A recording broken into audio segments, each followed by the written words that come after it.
The elevator doors slide open on the 14th floor of Meridian Tower at exactly 6:43 in the evening. Marcus Webb steps out, pushing his maintenance cart ahead of him, the wheels squeaking softly against polished marble. He's been working in this building for 2 years now, long enough to know its rhythms, its secrets, its ghosts, long enough to recognize the sound of desperation when he hears it. "I don't care what you have to do," a woman's voice carries down the hallway, sharp and brittle. "Find someone, anyone. I have the Singapore call in 20 minutes, and I cannot miss it." Marcus slows his pace. Through the half-open door of the executive suite, he can see her. Catherine Reeves, CEO of Meridian Capital, standing with her back to the window, phone pressed to her ear with one hand while the other grips the edge of her desk. Even from here, he can see the tension in her shoulders, the way she holds herself like she's bracing for impact. "Yes, I understand it's 8 o'clock at night," she continues, her voice climbing. "I understand I've been through 6 babysitters in 2 months. I understand my daughters are difficult, but I pay your agency enough money to solve problems, not create them.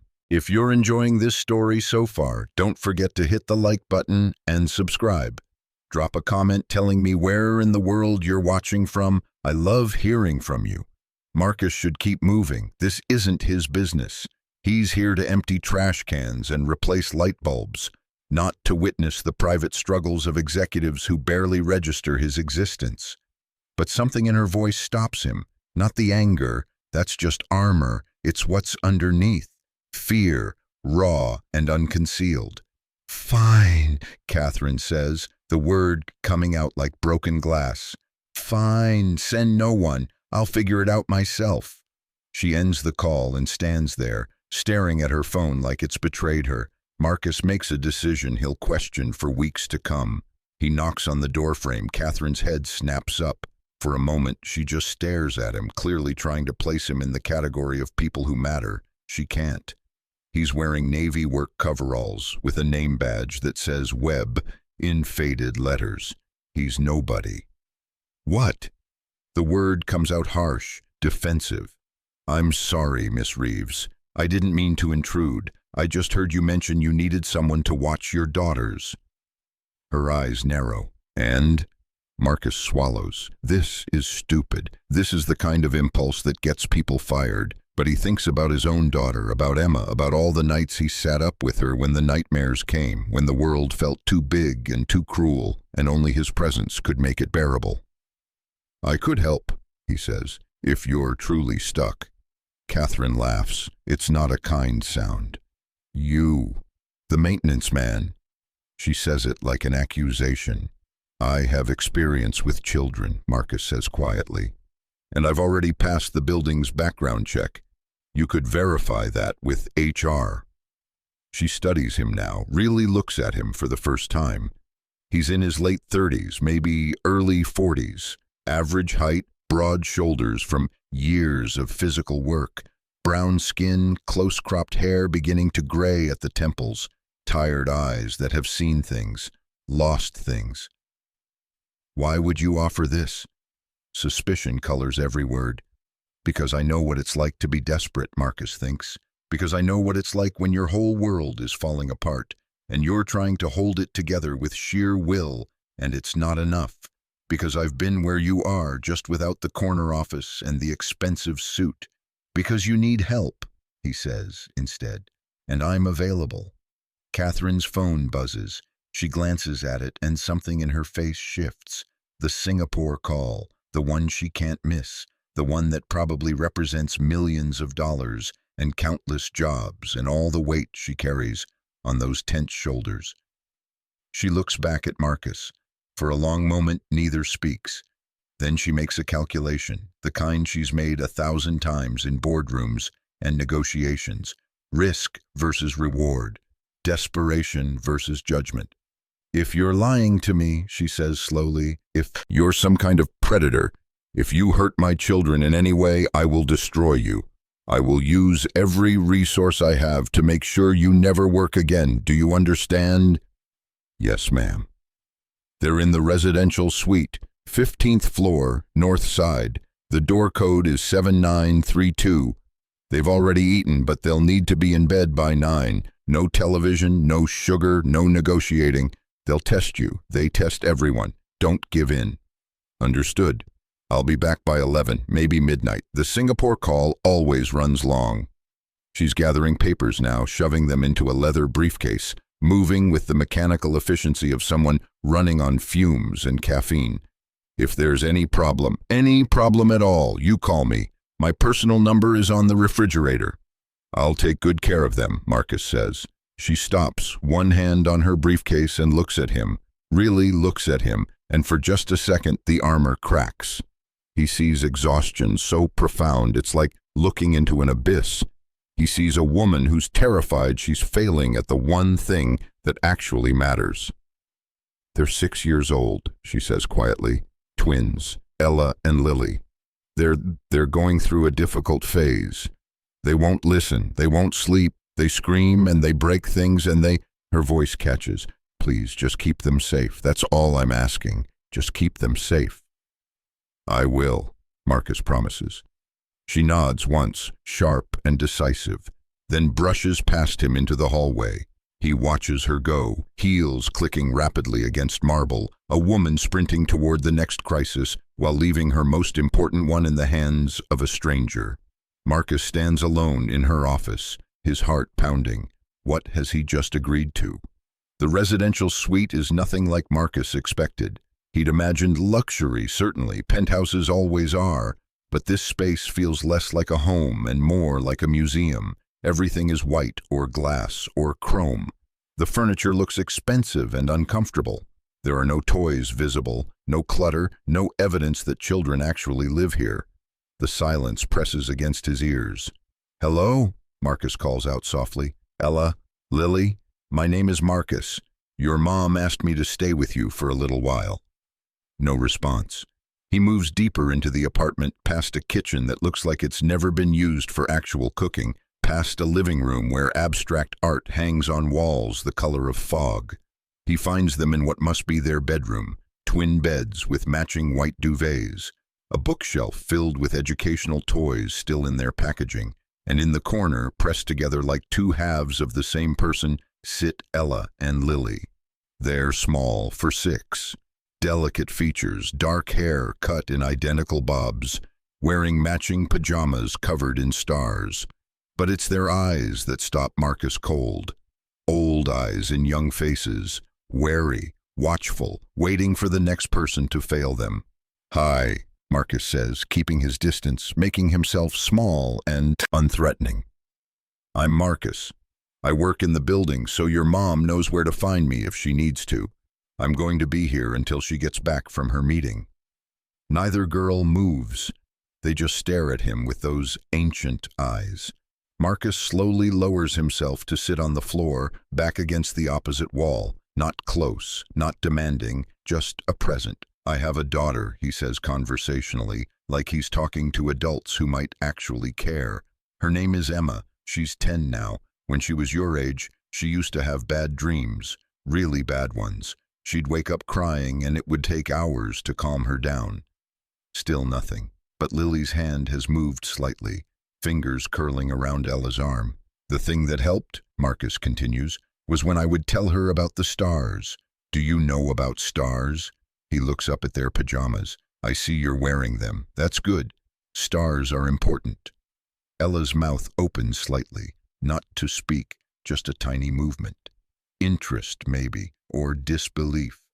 Every star you see in the sky, Marcus says, is a sun, just like our sun, but really, really far away.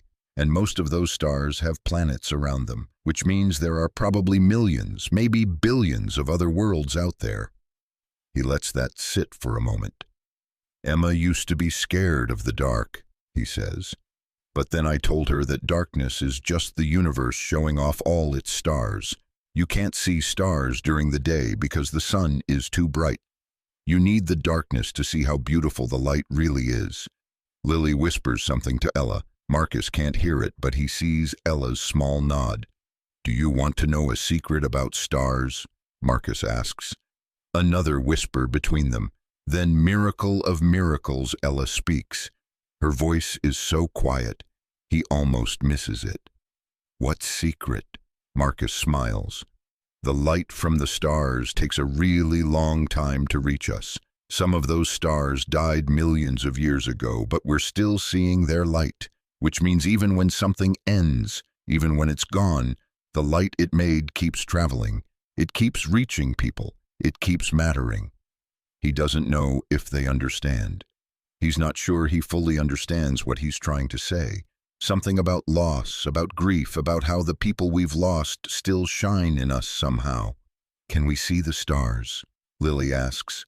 Her voice matches her sister's, small and uncertain, like she's not sure if speaking is allowed. You have a balcony, right? I saw the door in the living room.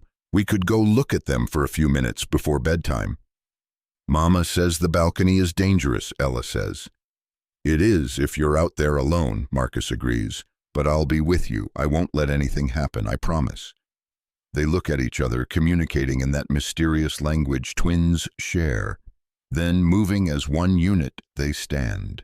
Marcus rises slowly, keeping his movements calm and predictable.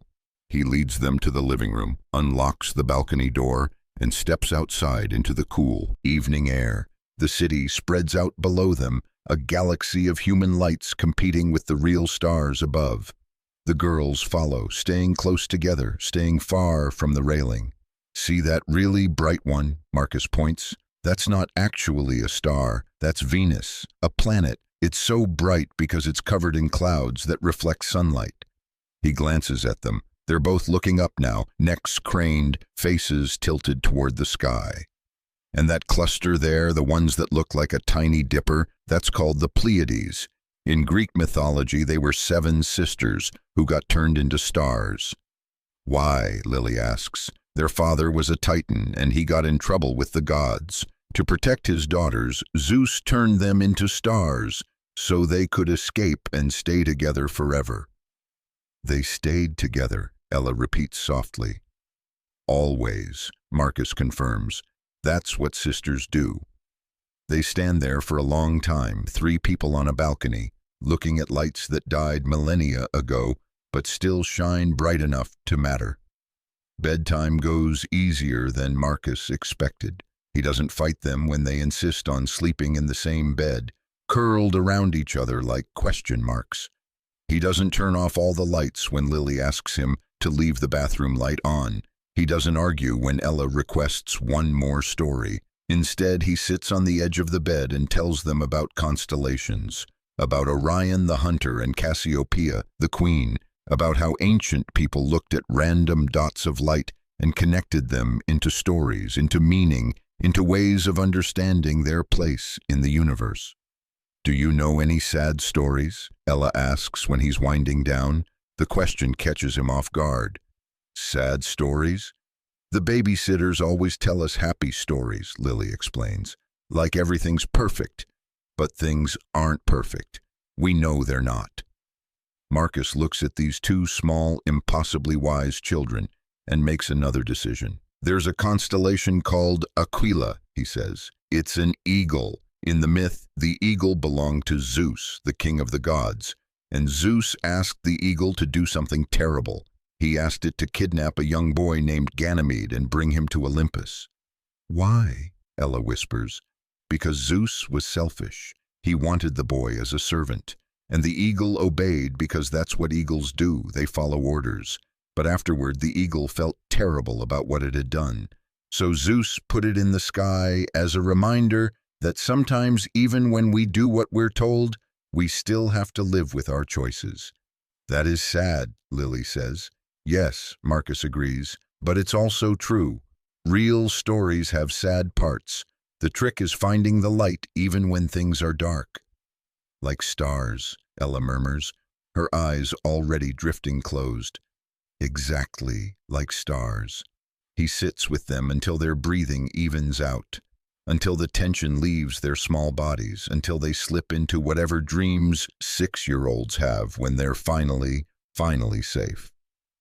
Marcus is washing dishes in the pristine kitchen when he hears the door open. He glances at the clock, 11:23. Catherine is back. She appears in the kitchen doorway, still wearing her suit, still carrying that briefcase, but moving like every step requires conscious effort. How? She starts, then stops. Did they? They're asleep, Marcus says quietly. We looked at stars. I told them some stories. They went to bed around 9:15. Catherine sets down her briefcase with a soft thud. They went to bed. You're telling me my daughters, who have been waging a war against bedtime for 3 months, just went to bed? We talked first about constellations, about mythology. I think they just needed someone to listen. She's staring at him like he's speaking a foreign language. The other babysitters screamed at them, threw things. One lasted 40 minutes before she locked herself in the bathroom and called me crying. Marcus dries his hands on a towel. Kids act out when they're scared or when they don't feel heard. I learned that with my daughter. You said you have a daughter. Had, Marcus corrects softly. Emma. She died 2 years ago. Leukemia. The words land between them like stones dropped in still water. Catherine's expression shifts, the CEO mask slipping to reveal something raw underneath. I'm sorry, she says, and means it. Thank you. Marcus folds the towel carefully. She loved stars, too. We used to drive out of the city to places where you could see the Milky Way. She'd bring her telescope and we'd stay up all night just watching. How do you... Catherine stops, recalibrates. How do you bear it? The question surprises him with its honesty. Some days I don't, he admits. Some days I just go through the motions. But I learned something from Emma. She never got to grow up, never got to do all the things she dreamed about. So I try to live in a way that honors her. I try to show up, to be present, to help when I can. Catherine leans against the counter. In the soft kitchen light, she looks younger than she probably is. Early 40s, maybe. Beautiful in that sharp, careful way of women who've learned to weaponize their appearance.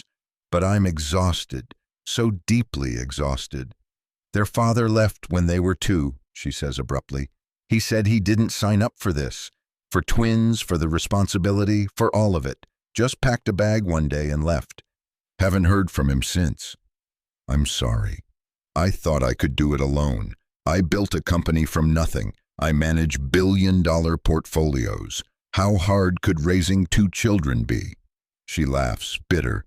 Turns out very hard.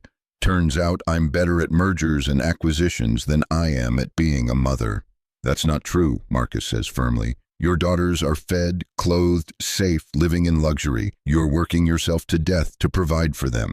But I'm not there. Her voice cracks. I'm never there. I miss bedtimes and school plays and parent-teacher conferences. I hire strangers to raise my children because I can't figure out how to do my job and be their mother at the same time. And now they hate me. They must hate me. They don't hate you, Marcus says. They're just scared. They think if they're difficult enough, maybe you'll finally stop and notice them. Any attention is better than no attention, even negative attention. Catherine closes her eyes. A single tear traces down her cheek, and she wipes it away roughly, angry at herself for showing weakness. I don't know what to do anymore, she whispers. I'm failing them. Every single day, I'm failing them. Marcus moves closer, not touching, just closing the distance between them. You're not failing. You're drowning. There's a difference. And sometimes people who are drowning need someone to throw them a rope. She opens her eyes and looks at him. Is that what you're doing, throwing me a rope? I'm offering to help, he says simply. If you want it. If you trust me. I don't even know you. No, Marcus agrees, but your daughters slept peacefully tonight. That has to count for something. Catherine is quiet for a long moment, weighing options, calculating risks. Then she does something that probably terrifies her. She accepts help. How much do you want? I'll pay you fairly for your time. I don't want your money, Miss Reeves. Then what do you want? Marcus considers the question. What does he want? To feel useful again, to fill the Emma-shaped hole in his life with something that matters, to prove that good things can still grow from grief. I want to help those little girls, he says. That's all, just let me help. Catherine studies him for another long moment. Then she nods once, decisive. Mondays, Wednesdays, and Fridays, she says. 6 to 11. I'll work late those nights. You'll stay with them. We'll try it for 2 weeks. If it works, we'll continue. If it doesn't. She lets the threat hang unfinished. It'll work, Marcus says with more confidence than he feels. She retrieves her briefcase. I should check on them. They're in Ella's bed. Together, they said they sleep better that way. Something flickers across Catherine's face. Surprise, maybe. Or shame that she didn't know this about her own daughters. She walks toward their bedroom, and Marcus gathers his things to leave. But he pauses in the hallway, watching through the cracked door as Catherine stands over her sleeping daughters. She reaches out, hand trembling, and gently brushes Lily's hair from her forehead. Then Ella's. Her lips move in words Marcus can't hear, an apology maybe, or a promise. When she emerges, her eyes are red, but her jaw is set. Thank you, she says, for tonight. Any time, Marcus replies, and means it. He rides the elevator down to the lobby, back to his small apartment across town, back to his empty life that suddenly feels slightly less empty. He doesn't know it yet, but he's just taken the first step on a path that will change everything. For him, for Catherine, for 2 small girls who desperately need someone to teach them about stars and stories, and how light persists even after the source has gone dark. Sometimes the most important moments in our lives come dressed as ordinary choices. Sometimes salvation appears in maintenance coveralls. Sometimes family finds us in the most unexpected places. And sometimes, just sometimes, the drowning and the lifeguard save each other. Marcus arrives at the residential suite the following Monday at exactly 6 o'clock. He knocks softly, expecting Catherine to answer. Instead, the door swings open to reveal Ella and Lily, already in their star pajamas, watching him with those serious eyes. Hi, he says, crouching down to their level. Remember me? Marcus, Lily says. You know about stars and sad stories, Ella adds. That's right. He steps inside, noting that Catherine is nowhere visible. Is your mom here? Conference call, Ella says, pointing toward the closed office door at the end of the hall. She said to tell you she'll be done by 6:30. Marcus nods, closing the door behind him. Well then, what should we do until she's finished? The twins exchange one of their silent communications. Then Lily reaches out and takes his hand. Her fingers are small and warm and trusting in a way that makes Marcus's chest ache. We made something, she says. Want to see? They lead him to their bedroom. On the floor, constructed from what must be every pillow and blanket in the apartment, is an elaborate fort. Sheets draped over chairs, cushions forming walls, a narrow entrance tunnel leading to a central chamber. It's a spaceship, Ella explains. We're going to visit the Pleiades, the 7 sisters. Marcus smiles. That's a long journey. You'll need supplies. We have supplies, Lily insists, pulling him down to peer inside the fort. Sure enough, they've stashed crackers, juice boxes, and a flashlight inside. And we need a captain, someone who knows about space.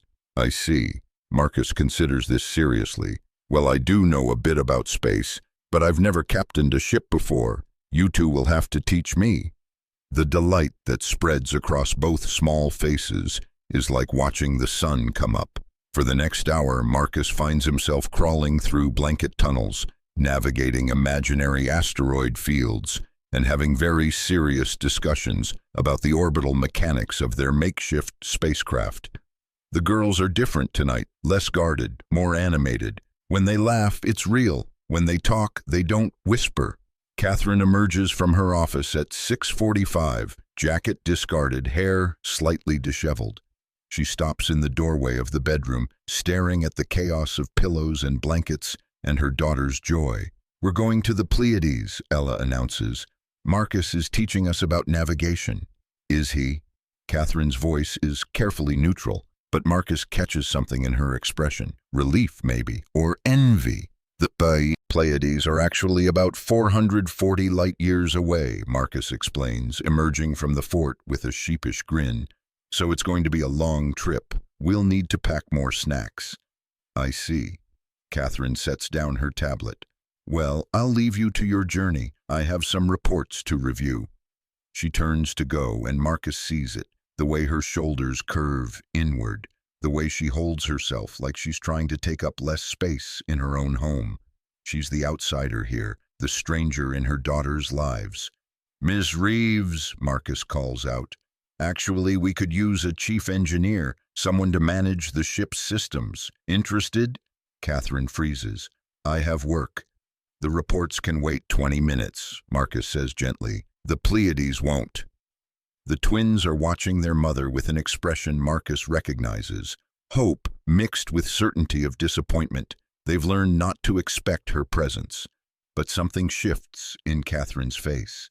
She looks at her daughters, at their makeshift spaceship, at this stranger who's somehow made her home feel less like a museum and more like a place where children actually live. 20 minutes, she agrees. What follows is perhaps the most bizarre and beautiful thing Marcus has witnessed in years.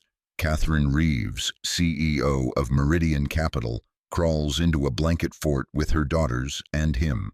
She sits cross-legged on the floor while Ella explains the ship's propulsion system. She makes radio sounds when Lily pretends to communicate with ground control. She laughs when Marcus announces they've encountered a meteor shower and they all have to shake the fort dramatically.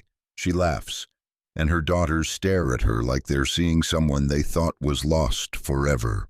20 minutes becomes 40, becomes an hour. The reports sit forgotten on the kitchen counter while Catherine helps her daughters save their spaceship from imaginary disasters, navigate past hostile aliens, and finally land safely on the seventh sister's planet.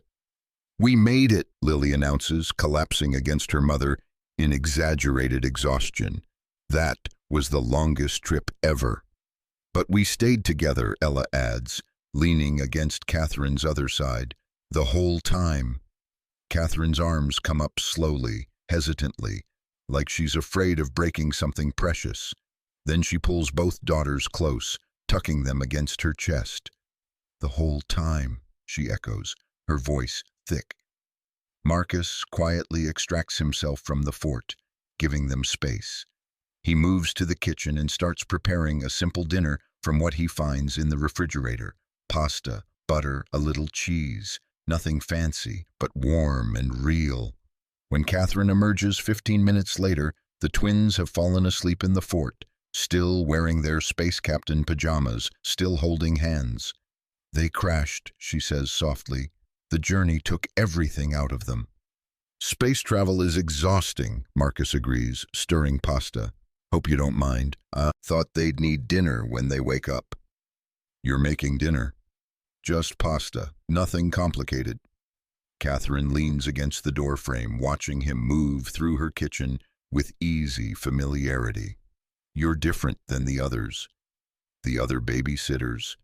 The other anyone. Most people want something from me. Money, connections, access. You just show up. You help. You don't ask for anything in return. Marcus plates the pasta, adding a little parmesan from the fridge. My wife used to say I had a savior complex, that I always needed to fix things, help people, make everything better. She wasn't wrong, but after Emma died, I realized something. I don't fix anyone. I just show up consistently. Sometimes that's enough. Your wife, Catherine says carefully, you said used to, past tense. She left 2 years ago, 6 months after Emma died, said she couldn't look at me anymore without seeing everything we'd lost. I reminded her too much of what our life was supposed to be. He sets the plates on the counter. I don't blame her. Grief makes people do things they wouldn't normally do. That must have been impossibly hard. It was, Marcus admits. For a while, I thought about doing something permanent, ending it. The pain was so huge, and I was so tired of carrying it alone. But then I'd go to work and I'd see people going about their lives, and I'd think maybe I could just keep going through the motions until it hurt less. And slowly, very slowly, it did. Catherine moves closer, drawn by the honesty in his voice. Does it ever stop hurting completely? No, Marcus says, but it changes shape, becomes something you can carry differently. You learn to live around it instead of inside it. I'm terrified, Catherine says, suddenly, of my own daughters, of failing them, of looking back in 20 years and realizing I chose my career over the people who actually matter. I'm terrified I'm becoming my mother, who was never there, who made me feel like I was an obligation instead of a joy. Marcus sets down the spoon he's holding. You're not your mother. How do you know? Because you're here, asking these questions. Because you crawled into a blanket fort even though you had reports to review. Because you're terrified of failing them, which means you actually care about not failing them. People who don't care don't lose sleep over it. If you're hooked on this story, make sure to subscribe and turn on notifications so you never miss an upload. Your support means everything and helps me bring you more emotional stories like this one. Catherine's eyes shine with unshed tears. I don't know how to be both, the CEO and the mother. When I'm at work, I'm consumed by deals and decisions and responsibilities. When I'm home, I'm exhausted and irritable, and I don't know how to talk to 6-year-olds who need me to be someone I don't know how to be. You talk to them like you're talking to me right now, Marcus says. Honestly, imperfectly. You tell them you're trying your best, and some days your best isn't enough, and that's okay because love isn't about perfection. It's about showing up even when you're tired and scared and don't have all the answers. Is that what you did with Emma? Every single day, and I still wasn't enough to save her, but I was enough to make her feel loved while she was here. That's all any of us can really do. Make the people we love feel loved. Catherine closes the distance between them. Standing inches apart in the sterile kitchen, two broken people recognizing each other's fractures. Thank you, she whispers, for showing up, for helping me see what I was missing. Anytime, Marcus replies. They stand there for a moment longer, something passing between them that neither is quite ready to name. Then Lily's voice calls from the bedroom. Mama, Marcus, we're hungry. The spell breaks. Catherine wipes her eyes quickly and straightens her spine, CEO armor sliding back into place. But something's different now. Some wall has come down, even if just slightly. Wednesday evening, Marcus arrives to find a note on the kitchen counter. Running late, emergency board meeting. The girls know you're coming. We'll try to be home by 10. C. He finds Ella and Lily in the living room, surrounded by crayons and construction paper. They're making something, tongues poking out in concentration, small hands moving with surprising precision. What are we creating? Marcus asks, settling onto the floor beside them. Family trees, Ella says, not looking up from her drawing. For school, we have to bring them Friday. Marcus picks up one of the papers. Lily's tree has branches spreading wide, but most of them are empty. At the top, she's written Mama in careful letters. On another branch, far from the others, Daddy, gone. Can we put you on our tree? Lily asks, looking up at him with those serious eyes. The question hits Marcus like a physical blow. Me? You're here more than anyone, Ella says matter-of-factly. More than the babysitters, more than Mama's friends, more than anyone except Mama. Marcus swallows hard. I don't know if your mom would want that. She wouldn't mind, Lily insists. She likes you, we can tell. How can you tell? The twins exchange a look. She smiles different when you're here, Ella explains. Like the smiles are real instead of the pretend ones she does for work people. Children see everything. They notice what adults try to hide. Marcus has forgotten this fundamental truth. Okay, he says softly.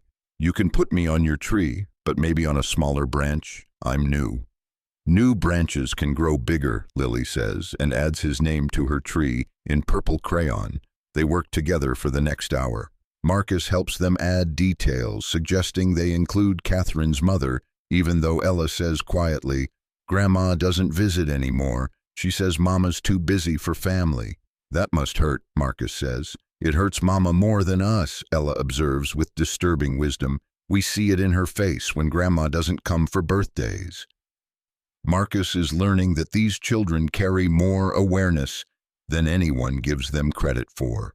They've learned to read their mother's pain, to navigate around her absence, to build lives in the spaces between her obligations. After the family trees are complete, Marcus suggests a new activity. You know what I used to do with Emma when she was having a hard day? What? Both girls ask in unison. We'd make a gratitude jar. Every day we'd write down one good thing that happened, fold up the paper, and put it in a jar. When things got really bad, when she was sick and scared, we'd open the jar and read all the good things. It helped us remember that even in the darkness, there's light. Can we make one? Lily asks. We can make 3, Marcus says. 1 for each of you and 1 for your mama. Deal. Deal. They find empty jars in the recycling bin, wash them out, and decorate them with markers and stickers. Then Marcus produces small pieces of paper and pencils. First entry, he says. What's one good thing about today? Ella thinks for a moment, then writes carefully, Marcus came. Lily writes, we made family trees, and Marcus is on it.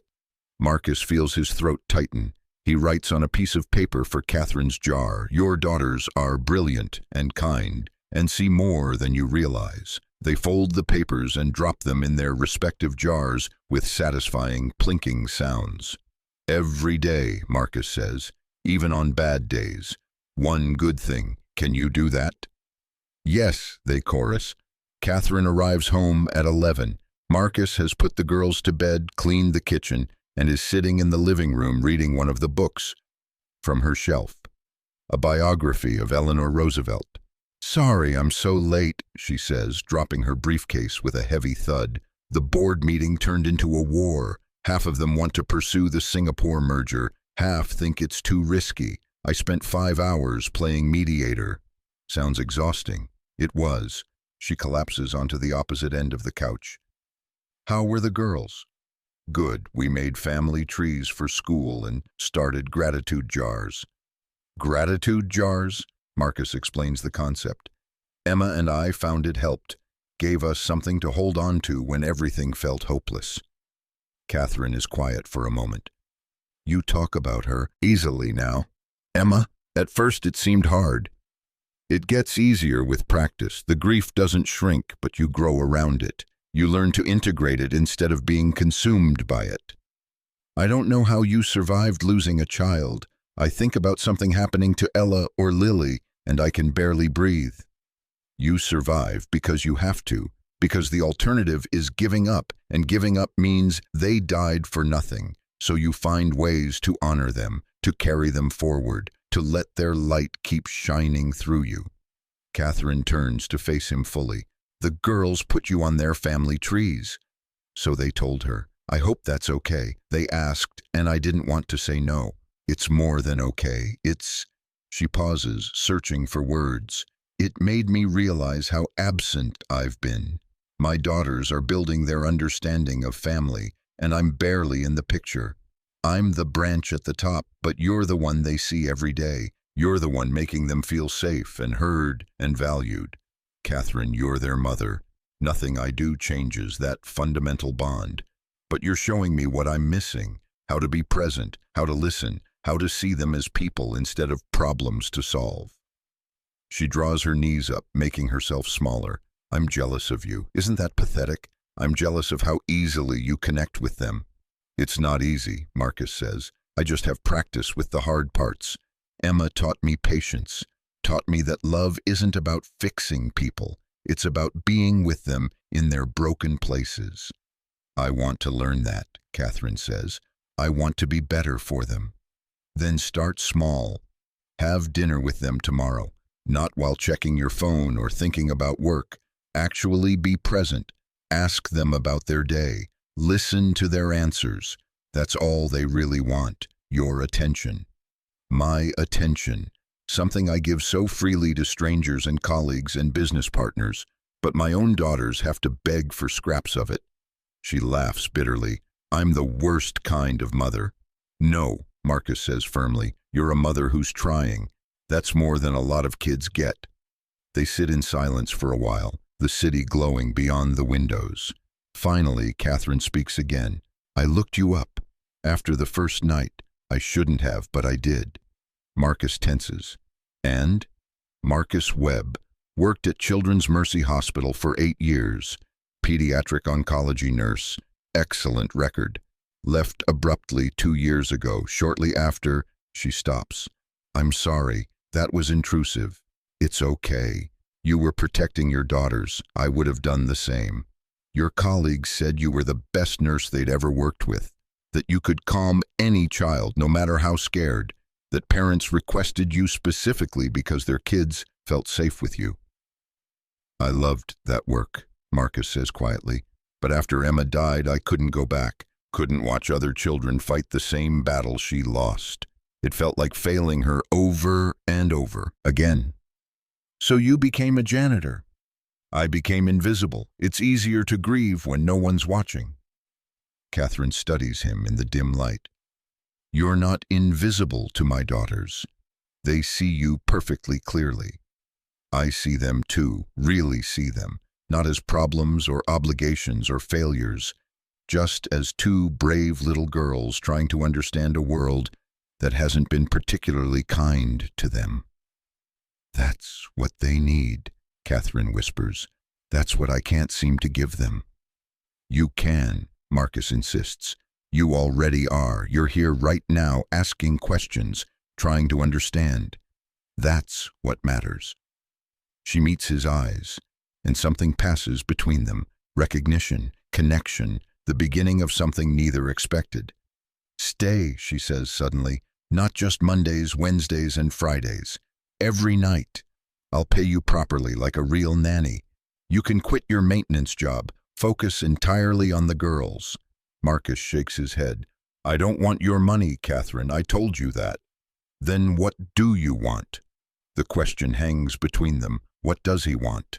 To feel useful, to parent again, even if they're not his children, to fill the emptiness Emma left behind, to help this broken family heal because he couldn't heal his own. I want to help, he says simply, but I can't quit my job. I need the structure, the routine. It keeps me grounded. I can still come in the evenings, but let me do it my way. You're infuriating, Catherine says, but there's no heat in it. Most people would jump at the offer. I'm not most people. No, she agrees, you're really not. Friday evening, Marcus arrives with a surprise. A telescope, not a fancy one, just a decent beginner model he found at a pawn shop and cleaned up. What's that? Lily asks, peering at the long tube. A telescope, for looking at the real stars, not just talking about them. I thought we could set it up on the balcony tonight, if that's okay with your mom? Catherine, working at the kitchen table, looks up. The balcony? I'll be with them the entire time. They won't go near the railing. She hesitates, then nods. Okay, but I'm coming too. I want to see these stars you keep talking about. They wait until full dark. Marcus sets up the telescope on the balcony, carefully positioning it away from the railing. The girls crowd close, bouncing with excitement. First, Marcus says, we look at the moon. It's easiest to find, and it's incredible up close. He adjusts the focus, then steps back. Ella, you first. Ella presses her eye to the viewfinder. For a moment, she's silent. Then she gasps. I can see the mountains. The moon has mountains. Craters, actually, Marcus explains, from asteroids hitting it billions of years ago. Each one tells a story of impact and survival. Lily takes her turn, making similar sounds of amazement. Then Catherine steps up, her professional demeanor softening as she peers through the lens. Oh, she breathes. Oh, it's beautiful. Wait until you see Saturn, Marcus says, if we can find it tonight. They take turns looking at different objects. Marcus points out Mars, a tiny red dot that becomes a world through the telescope. He finds Jupiter and its moons, tiny points of light orbiting the giant planet. And finally, after much searching, He finds Saturn. "Your turn," he says to Catherine. She looks, and he watches her face transform. The CEO disappears. In her place is just a woman, staring at something impossibly distant and impossibly beautiful, remembering what it feels like to experience wonder. "The rings," she whispers. "You can actually see the rings." "Can we see?" Ella tugs at her mother's sleeve. Catherine steps aside, and both girls take turns exclaiming over Saturn's rings. Marcus watches the three of them together, sharing this moment of discovery, and feels something shift in his chest. This is what he's been missing. Not replacing Emma, never replacing her, but allowing himself to care again, to connect, to be present in other people's joy. "Marcus," Lily says, pulling at his hand, "look with us." He bends down, and she points up at the sky with one hand while holding his with the other. Ella takes his other hand, and Catherine, standing behind them, places her hand on his shoulder. For just a moment they form a unit, 4 people connected by touch and wonder, looking up at lights that have traveled across unimaginable distances to reach them. "Thank you," Catherine says softly, her hand still on his shoulder. "For this, for all of this." "Any time," Marcus replies, and realizes he means it in a way that goes far beyond babysitting. The following Monday, Marcus arrives to find the apartment transformed. There are toys in the living room now, books scattered on the coffee table, evidence of actual life being lived in these pristine spaces. Catherine meets him at the door, and she looks different. Her hair is down instead of pulled back. She's wearing jeans instead of a suit. She looks younger, less armored. "I took the afternoon off," she announces. "We made cookies. The kitchen is a disaster. I have flour in places flour should never be, and I wouldn't change a single thing." Marcus can see the girls in the kitchen, faces smeared with chocolate, giggling as they lick beaters. "That's wonderful," he says, and means it. "I've been thinking about what you said, about being present, about attention being the real gift. So I'm trying. I rearranged my schedule, delegated more, realized that billion-dollar deals don't mean anything if I miss my daughters growing up." "That's not easy to do."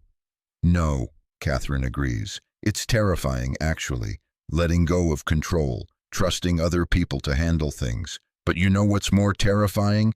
Looking back in 20 years and realizing I had everything except what actually mattered." Ella runs over, grabbing Marcus's hand. "We made cookies for you, chocolate chip. Mama helped."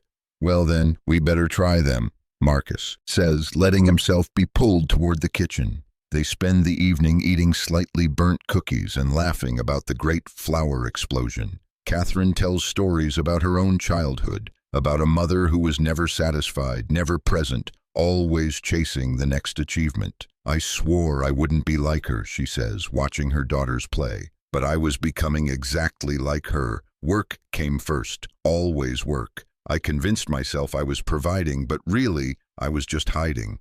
"You're not hiding anymore," Marcus observes. "No, thanks to you, I'm not." Later, after the girls are in bed, Catherine and Marcus sit on the balcony with the telescope between them. The city sprawls below, alive with light and motion. "Can I ask you something?" Catherine says. "Of course." "Why are you really doing this? And don't say because you want to help. There's more to it than that."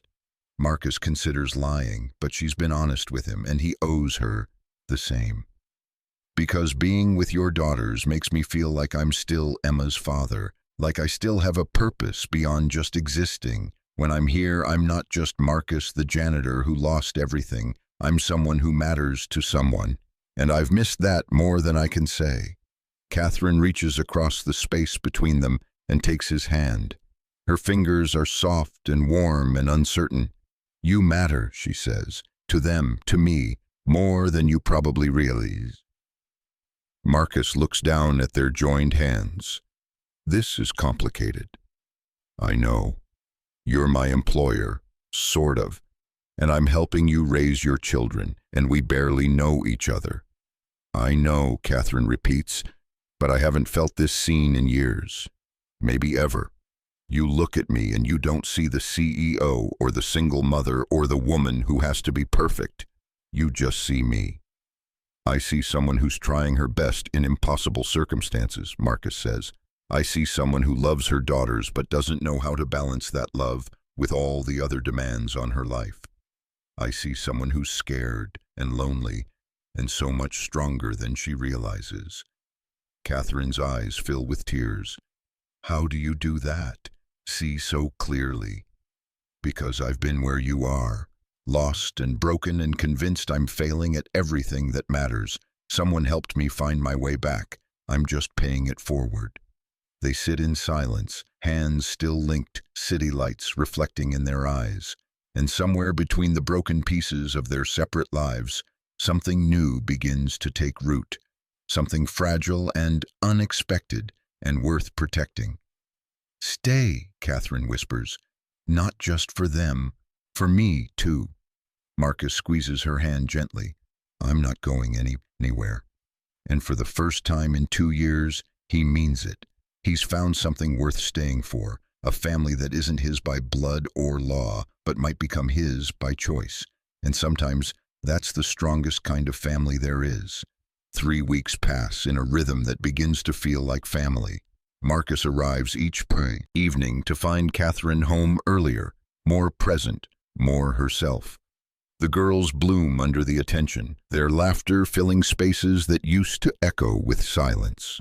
The gratitude jars fill with folded papers.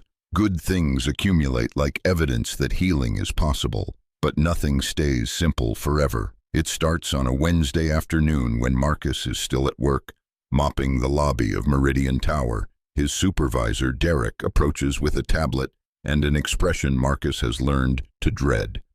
Webb, we need to talk. Marcus sets down the mop. What's wrong? I've been getting complaints. You've been spending time on the residential floors, executive areas, places maintenance doesn't need to be unless called. Marcus's stomach drops. I have permission.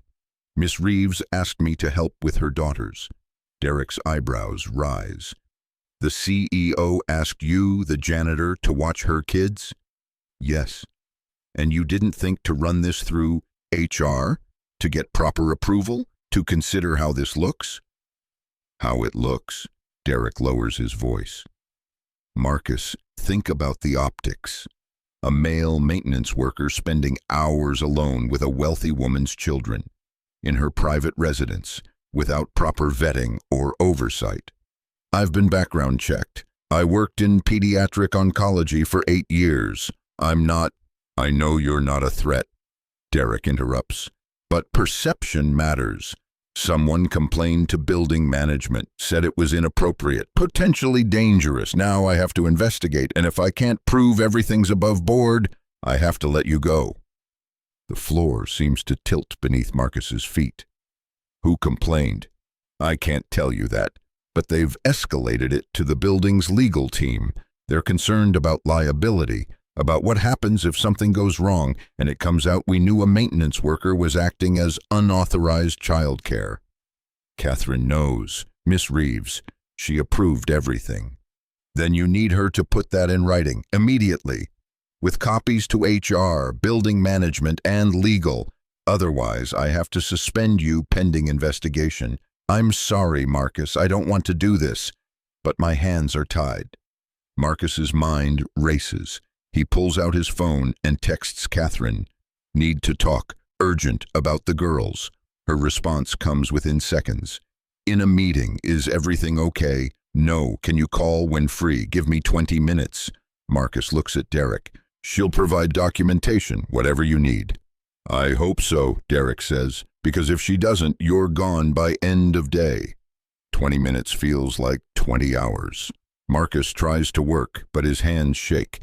This job isn't just income, it's structure. It's the routine that keeps him grounded. Without it, without the girls, without Catherine, he'll have nothing again. Just an empty apartment and emptier days, and the grief that's always waiting to swallow him whole. His phone finally rings. Marcus, what's wrong? Catherine's voice is tight with worry. He explains everything. The complaint, the investigation, the threat to his job.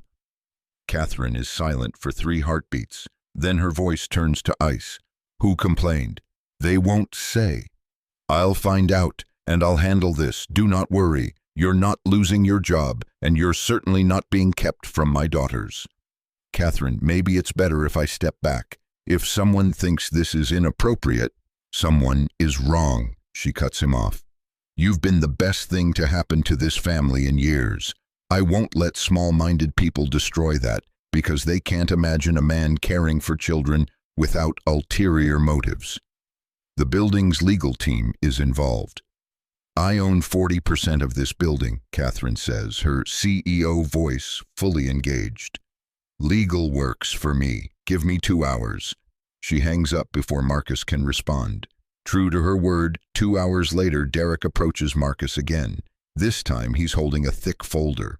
Well, Derek says, I've never seen anything like that before. Like what? Miss Reeves didn't just provide documentation. She provided a full employment contract. You're now officially retained as a private child care consultant. Salary, benefits, the works. Contracted directly through her personal LLC, not the building. You can continue your maintenance job if you want, but you're also officially employed by her. Derek shakes his head in amazement. She bulldozed through 3 levels of management in 90 minutes. That woman is terrifying. Marcus stares at the folder. I told her I didn't want her money. Well, you're getting it anyway, along with health insurance and a retirement plan. Sign here, here, and here. Marcus's hands tremble as he signs. This is too much. This crosses lines he didn't want to cross. But refusing would mean losing access to Ella and Lily, would mean abandoning them when they've finally started to trust. He signs. That evening, Marcus arrives at the penthouse with the contract burning in his backpack. Catherine opens the door before he can knock. We need to talk, they say simultaneously. She gestures him inside. The girls are nowhere visible. Where are Ella and Lily? Marcus asks. At a friend's house for a sleepover. First one they've ever agreed to attend. I thought we should discuss this privately. They settle in the living room, the contract between them on the coffee table like a live grenade. I didn't want this, Marcus says. I told you. I know what you told me, but I wasn't going to let bureaucratic nonsense and whoever filed that complaint take you away from my daughters. Catherine's jaw is set, determined. You're not a janitor who happens to watch my kids. You're family, and family deserves to be compensated fairly. But this changes things. Now I'm your employee. Now there's a power dynamic, an obligation. There was always an obligation, Catherine interrupts. You think I haven't noticed how much you've sacrificed? How you rearrange your schedule, skip meals, exhaust yourself to be here for them, for us. This just makes it official. Who complained? Marcus asks. Who tried to get me fired? Catherine's expression darkens. My mother. The words land like a slap. Your mother? She came by yesterday while you were here, saw you with the girls, saw you and me talking, saw something she didn't like, and decided to interfere. Catherine's hands curl into fists. She called building management and said she was concerned for her granddaughter's safety, said a strange man was spending unsupervised time with them, said it was inappropriate and potentially dangerous. She's trying to protect them, Marcus says quietly. I can't blame her for that. She's not protecting anyone. She's punishing me for not being the daughter she wanted, for succeeding without her approval, for being happy when she thinks I should be miserable. Catherine stands, pacing. Do you know what she said when I called to confront her? She said I was being naive, that you were clearly taking advantage, that men like you always have ulterior motives. Men like me. Her words, not mine. She implied you were after my money or trying to manipulate your way into our lives. She couldn't comprehend that someone might genuinely care about my daughters without wanting something in return. Marcus feels anger kindle in his chest, not for himself, but for Catherine, for the way her own mother has twisted something beautiful into something ugly. What did you say to her? I told her she wasn't welcome here anymore, not until she apologizes to you and accepts that you're part of our lives. Catherine stops pacing, facing him. I know that's not my decision to make.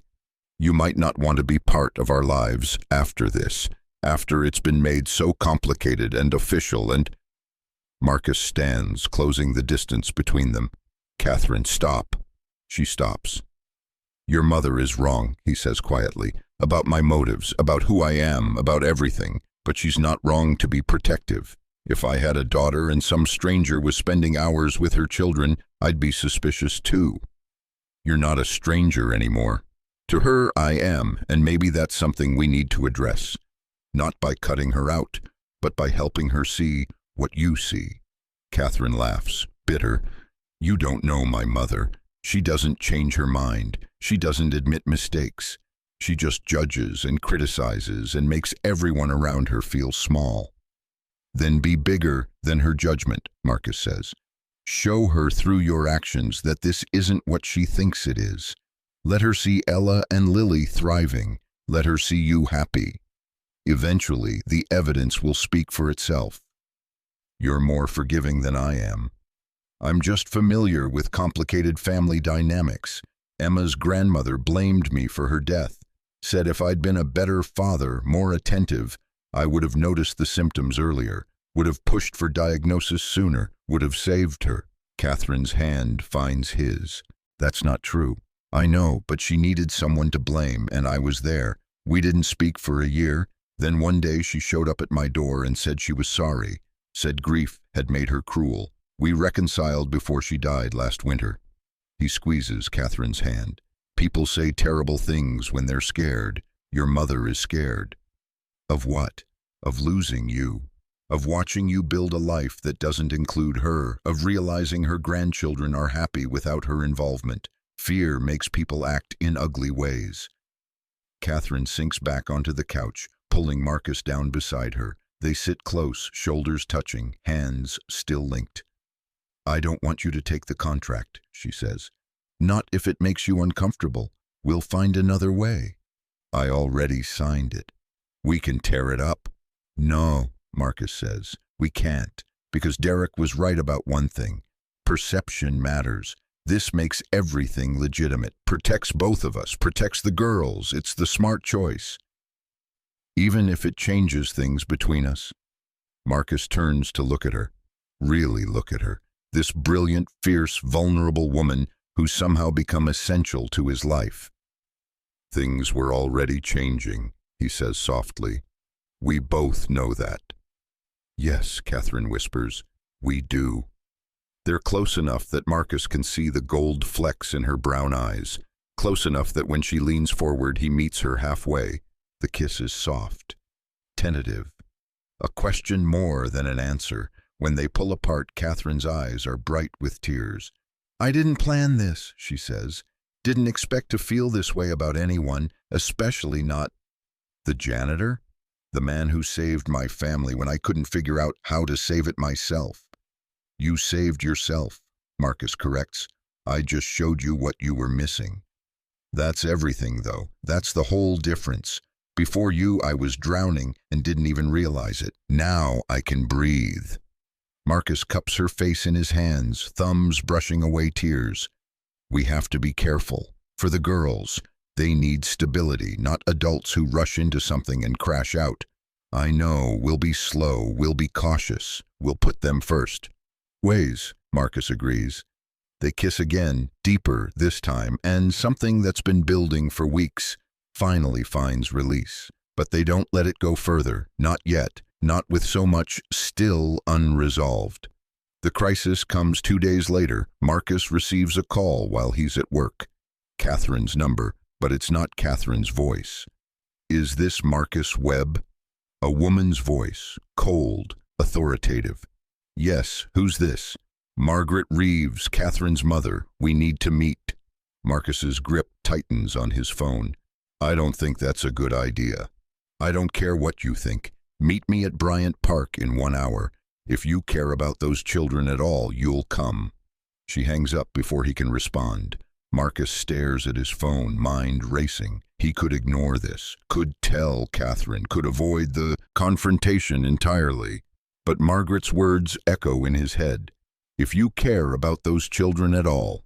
He goes. Bryant Park is crowded with lunchtime office workers. Marcus finds Margaret sitting on a bench near the fountain. She's in her late 60s, impeccably dressed, with Catherine's sharp features and none of her warmth.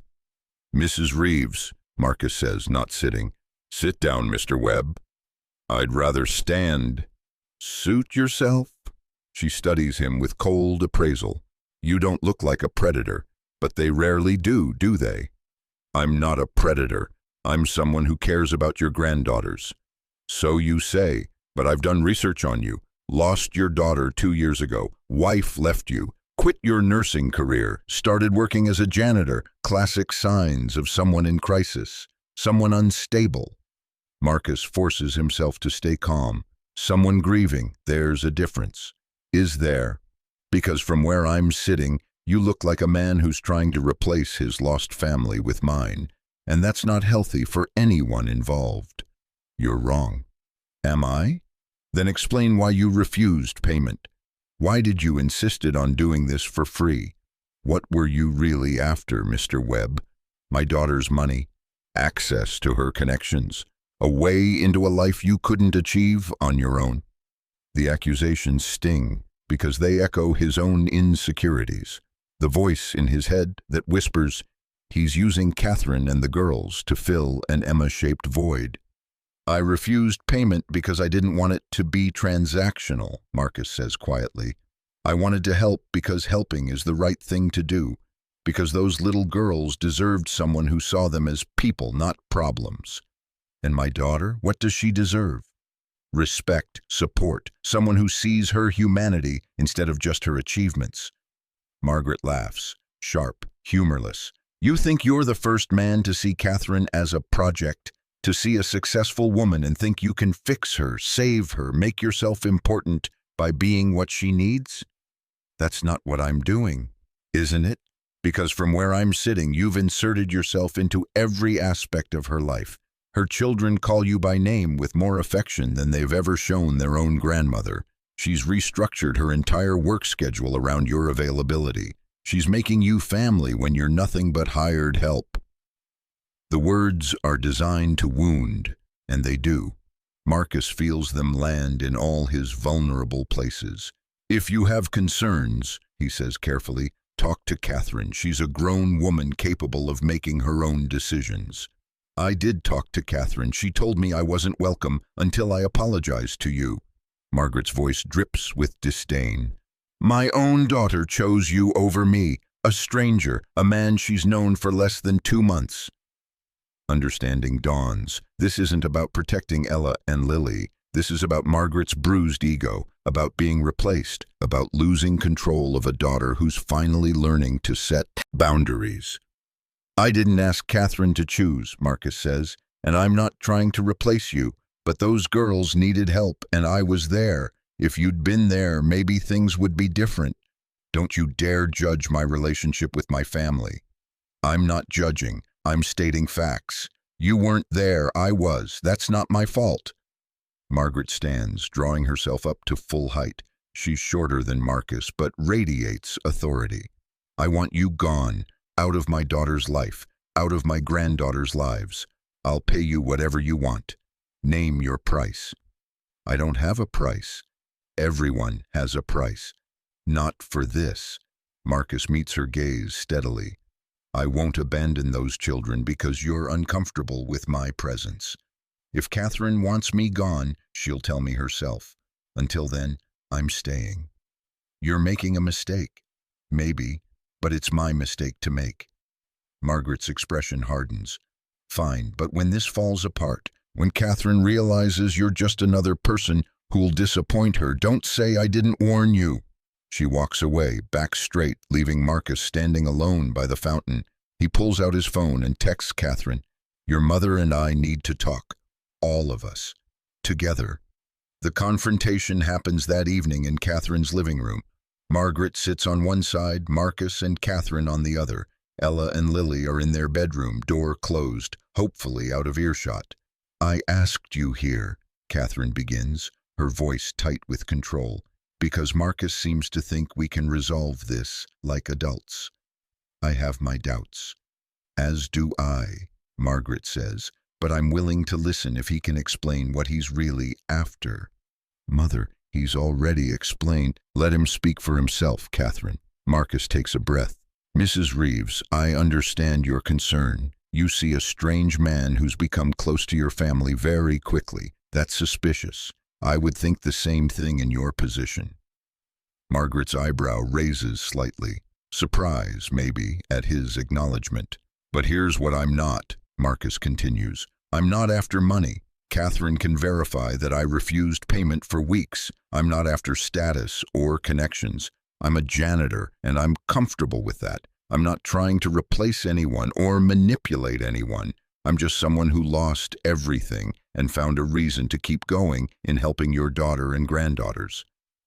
A reason to keep going, Margaret repeats. So you admit you're using them. I'm admitting I was broken and they helped me heal, just like I helped them. That's not using, that's mutual support. That's what people do for each other. My granddaughters shouldn't have to heal a grown man. They didn't have to, they chose to. Just like I chose to show up for them. Choice matters, Mrs. Reeves. Your daughter chose to let me into her life. Your granddaughters chose to trust me. Those are their choices to make, not yours. Margaret's jaw tightens. Catherine has always made questionable choices. Her father, her career, her decision to have children alone. I've watched her struggle for years because she refuses to listen to guidance. I don't refuse guidance, Catherine interjects, her voice shaking with anger. I refuse control. There's a difference. You don't guide, Mother. You dictate. You judge. You make every choice feel like a test. I'm failing. I'm trying to protect you. From what? From happiness? From someone who actually sees me as more than a list of accomplishments and failures? From making the same mistakes I made? Margaret's composure cracks. I married for love. Look where it got me. Alone, abandoned. Your father chose his career over us, chose his ambitions over his family. I don't want you to make that same mistake with this man. The room falls silent. Marcus sees it now.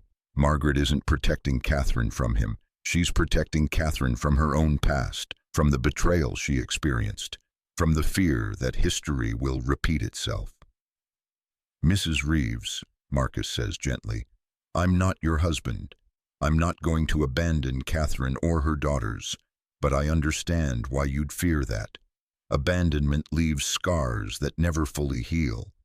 Margaret looks at him, and for the first time, he sees past the ice to the pain underneath. My husband left when Catherine was 8, she says quietly. Just packed a bag one day and moved across the country. Started a new family and never looked back. Catherine has this fantasy that he was some great man who made a mistake, but the truth is, he was selfish. He chose his comfort over his responsibility, and I see that same pattern in every man who comes into her life. I'm not him, Marcus says, but I can't prove that with words. I can only prove it through consistency, through showing up, through staying even when it's hard. And what happens when it gets hard? When the novelty wears off, when you remember you have your own grief to deal with? Then I'll still be here, because I made a commitment, and I keep my commitments. Catherine reaches for Marcus's hand.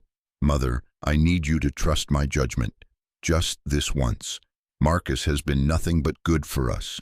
The girls are happier, I'm happier. If you can't accept that, then I don't know what else to say.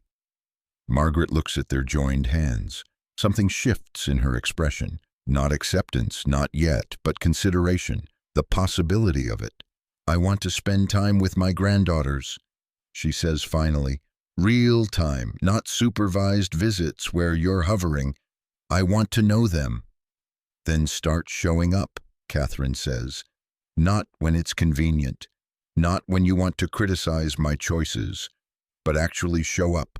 Be their grandmother, be my mother, not my judge.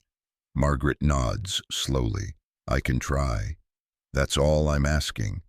The tension doesn't disappear completely, but it shifts, becomes something workable, something that might, with time and effort, heal into something better.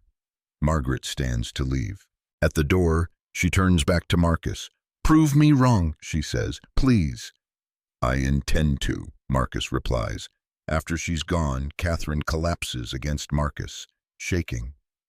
"That was horrible." "That was necessary," Marcus corrects. "She needed to say those things. You needed to set those boundaries. Now we can move forward." What if she's right? What if this is too fast, too complicated, too... Marcus turns Catherine to face him. "Listen to me. I'm not going anywhere. I'm not your father. I'm not every man who's disappointed you. I'm just Marcus. Imperfect, grieving, trying my best. And I choose you. I choose the girls. Every day I'll keep choosing you. That's my promise." Catherine's eyes fill with tears. "I choose you, too." They hold each other in the dimming light. Two people who've survived their separate disasters and found each other in the wreckage. The road ahead won't be easy. Margaret's acceptance will be hard-won. The girls will need stability as relationships shift. Marcus will still carry Emma's memory. Catherine will still struggle with work-life balance, but they'll do it together. And that makes all the difference. 3 months later. Marcus stands in the kitchen of what used to be Catherine's penthouse and is now their home. He moved in 2 weeks ago, though his belongings still mostly live in boxes in the spare room. Taking things slow, they agreed, making sure this is right. But it feels right. It feels like family. Ella and Lily are at the table working on homework. They've started calling him Marcus Dad, a compromise they invented themselves. He's not replacing anyone. He's just adding to what already exists. Catherine comes home at 6:30, earlier than she used to. She's learned to delegate, to trust her team, to prioritize what actually matters. She's not perfect at it yet.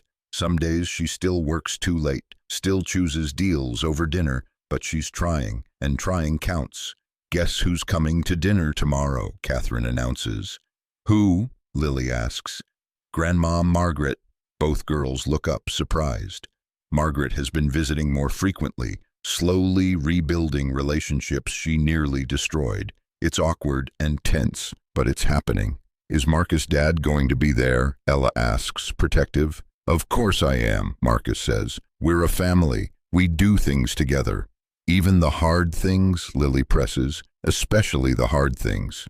Later, after the girls are in bed, Marcus and Catherine sit on the balcony with the telescope between them. They've made this a ritual, watching stars together, talking about the day, being present with each other. "I got the promotion," Catherine says. "Board approved it this morning, Chief Operations Officer."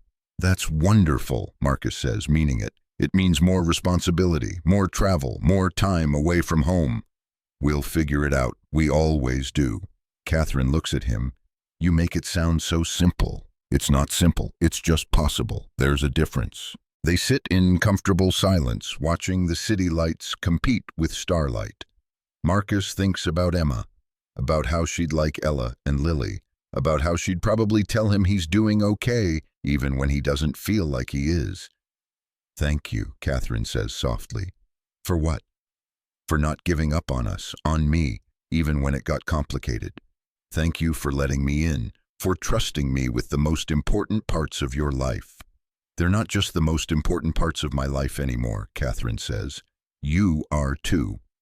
Inside, one of the girls calls out. A nightmare, probably. Marcus stands immediately. "I'll go," he says. "We'll both go," Catherine corrects. They walk inside together, two people who found each other in the darkness and decided to be each other's light. They comfort Lily, who dreamed about being lost. They sit with her until she falls back asleep, safe and surrounded by family. On the mantel, the gratitude jars sit filled with folded papers, hundreds of good things accumulated over months, evidence that even in the hardest times, there's always something worth holding on to. Marcus's latest entry, written just this morning, "Found a family when I'd stopped believing family was possible." Catherine's from yesterday, "Learned that being vulnerable isn't weakness. It's the only way to truly connect. Ella's from this afternoon. Marcus' dad taught me that stars are suns and we're made of the same light. Lily's from last week. We're all together now. Even when we're apart, we're together. And in the bedroom, tucked under covers, two little girls sleep peacefully. They've learned that the world can be safe, that adults can be trusted, that family isn't always about blood. Sometimes it's about choice. Sometimes it's about a single father who lost everything and a CEO who had everything except what mattered. Sometimes it's about two little girls who needed someone to see them. Sometimes it's about broken people finding each other and deciding that being broken together is better than whole alone.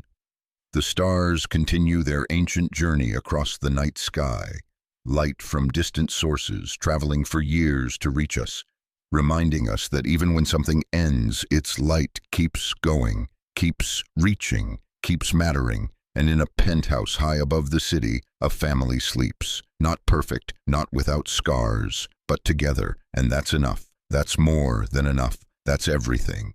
Thank you so much for watching until the end. If you loved this story, check out the other videos on your screen now. I think you'll really enjoy them, and don't forget to subscribe if you haven't already. See you in the next story.